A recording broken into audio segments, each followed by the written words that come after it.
வணக்கம். நான் உங்கள் ஜெயா. இன்றைக்கி நம்ம இந்த வீடியோவில் ஆலன் கர்னவ் எழுதின ஹவுஸ் அண்ட் லேண்ட் இந்த போமுடைய சம்மரி பார்க்கலாம் வாங்க.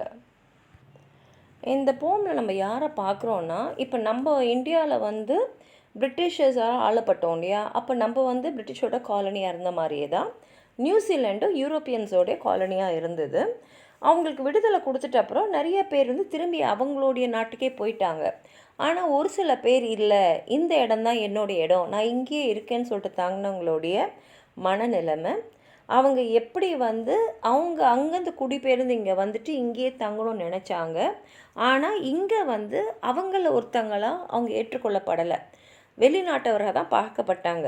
அது மாதிரி இருக்கக்கூடிய ஒரு பெண்மணியை பற்றி தான் இந்த கவிதையில் அவங்க சொல்லியிருக்காங்க. அந்த பெண்மணியோட பேர் மிஸ்ஸஸ் ஃபெலிசிட்டி ஸ்டார்க். இப்போ அவங்களுக்கு 80 வயசு ஆயிடுச்சு. ஒரு காலத்தில் அப்படியே பிரம்மாண்டமாக இருந்த ஒரு கலோனியல் எஸ்டேட்டில் தான் அவங்க தங்கியிருக்காங்க. அந்த எஸ்டேட்டை சுற்றி நிறைய நிலம் எல்லாமே அவங்களுடையது தான். ஒரு காலத்தில் இந்த எஸ்டேட் நல்ல வளமைக்கும் செழுமைக்கும் பெருமைக்கும் உரியதாக இருந்தது.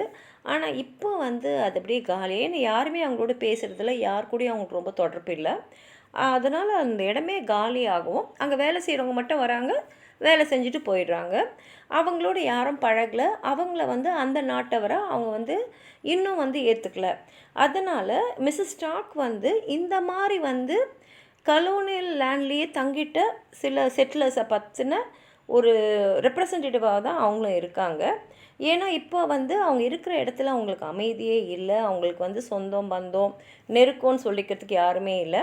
அவங்க நீண்ட காலம் அவங்க தங்கியிருந்தாலும், இப்போ அவங்களுக்கு 80 வயசு, நீண்ட காலம் அவங்க தங்கியிருந்தாலும் எல்லாருமே அவங்கள ஒரு ஸ்ட்ரேஞ்சர் மாதிரி தான் பார்க்குறாங்க. சுற்றி இருக்கிற உலகத்தோடு அவங்களுக்கு ஒரு கனெக்டே இல்லாமல் போயிடுச்சு. இதில் அவங்க பேர் வேறு ஃபெலிசிட்டி ஸ்டார்க். ஃபெலிசிட்டினா சந்தோஷம், ஸ்டார்க்னா ஹஷ்னஸ்.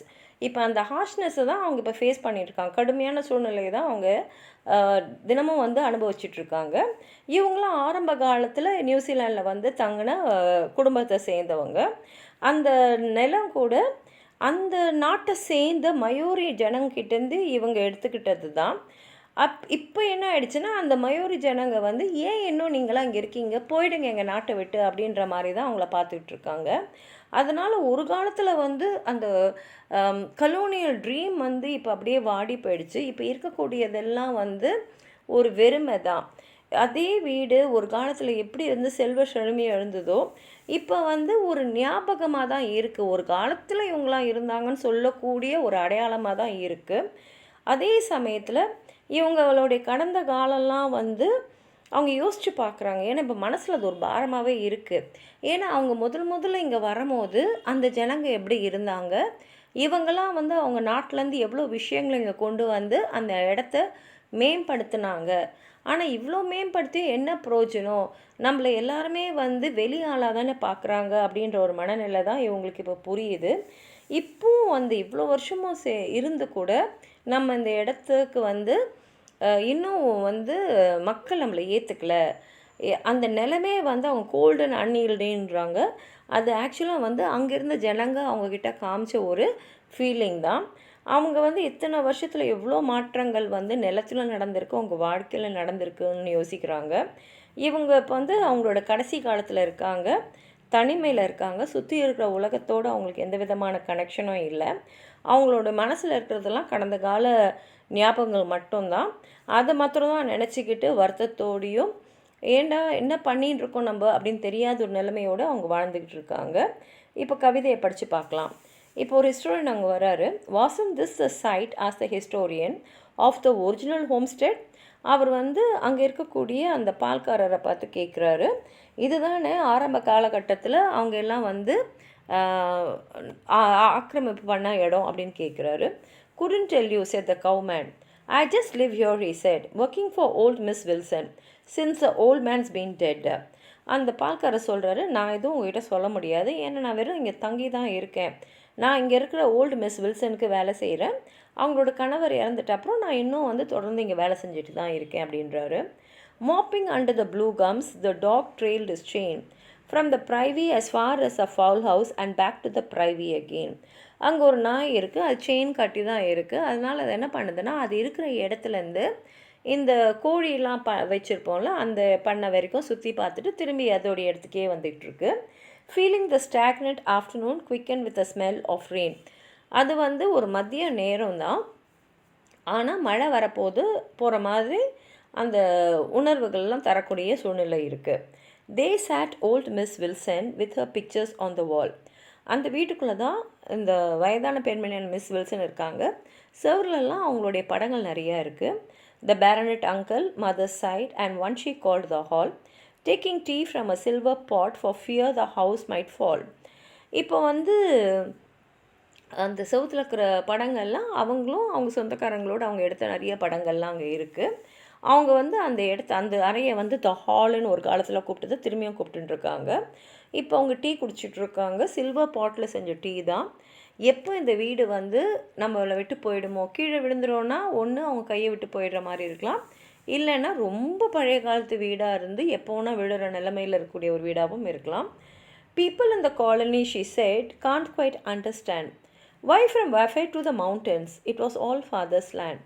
அவங்க சொல்கிறாங்க, இங்கே இருக்கிற மக்களுக்கு வந்து புரியவே இல்லை. எல்லோரும் என்ன கேட்குறாங்கன்னா, ஏன் யூரோப்பியன் கண்ட்ரிலேருந்து இங்கே எதுக்கு அப்படின்னு கேட்குறாங்க.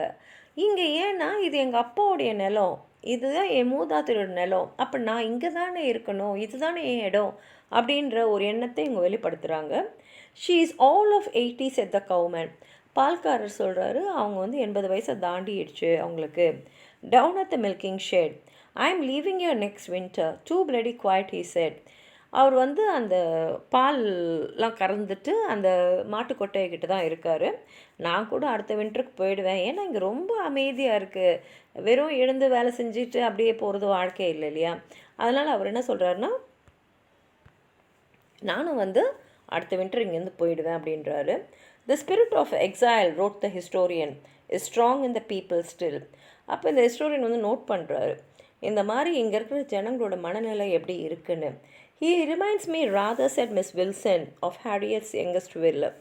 இப்போ மிஸ் வில்சன் வந்து அவங்களோட கடந்த கால ஞாபகத்தில் ஒன்றா அந்த ஹிஸ்டோரியன்கில் சொல்கிறாங்க. The cowman home from the shed went drinking, with the rabbito home from the hill. இப்போ ஒரு வேலையாளாக உள்ளே வந்துக்கிட்டே இருக்காங்க. The sensitive northwest afternoon collapsed and the rain came. எதிர்பார்த்த மாதிரியே மழை வருது. The dog crept into his barrel looking lost and lame. நாயை வந்து அதுக்குன்னு ஒரு இடம் வச்சுருப்பாங்களே அங்கே போயிடுது. அந்த நாய் கூட வந்து தொலைஞ்சு போன மாதிரியும், கால் வந்து சரியில்லாமல் நோண்டி போவோம் இல்லையா, அந்த மாதிரி தான் போகுது. அந்த நாய் கூட அந்த தனிமை வந்து ரொம்ப பாதிக்குது. But you can't attribute to either awareness of what great gloom stands in a land of settlers with never a soul at home. அப்போ அவர் என்ன சொல்கிறாருன்னா, அந்த மனசில் இருக்கக்கூடிய அந்த வெறுமை, அதாவது வந்து நீங்கள் வந்து உங்கள் நாட்டையே சேர்ந்தவராக இல்லை, ஏன்னா நீங்கள் அங்கே இல்லை, அங்கே விட்டுட்டு இங்கே வந்துட்டீங்க. ஆனால் இங்கேயும் யாருமே வந்து உங்களை வந்து நம்மவராக ஏற்றுக்கவே இல்லை. அப்போ வந்து உங்களுக்குன்னு ஒரு ஆத்மா கூட இல்லாத ஒரு வீட்டில் நீங்கள் இருக்கும் போது அந்த உணர்வை வந்து புரிஞ்சிக்கிறது ரொம்ப ரொம்ப கஷ்டம்னு சொல்லி இந்த கவிதையை அவங்க முடிச்சிருக்காங்க. உங்களுக்கு ஏதாவது சொல்லணும்னு நினச்சிங்கன்னா கீழே இருக்கிற கமெண்ட் பாக்ஸில் எழுதுங்க. இந்த வீடியோவை லைக் பண்ணுங்கள், உங்கள் ஃப்ரெண்ட்ஸோடு ஷேர் பண்ணுங்கள். சப்ஸ்கிரைப் பண்ணாதவங்களாம் ப்ளீஸ் சப்ஸ்கிரைப் பண்ணி சப்போர்ட் பண்ணுங்கள். நன்றி.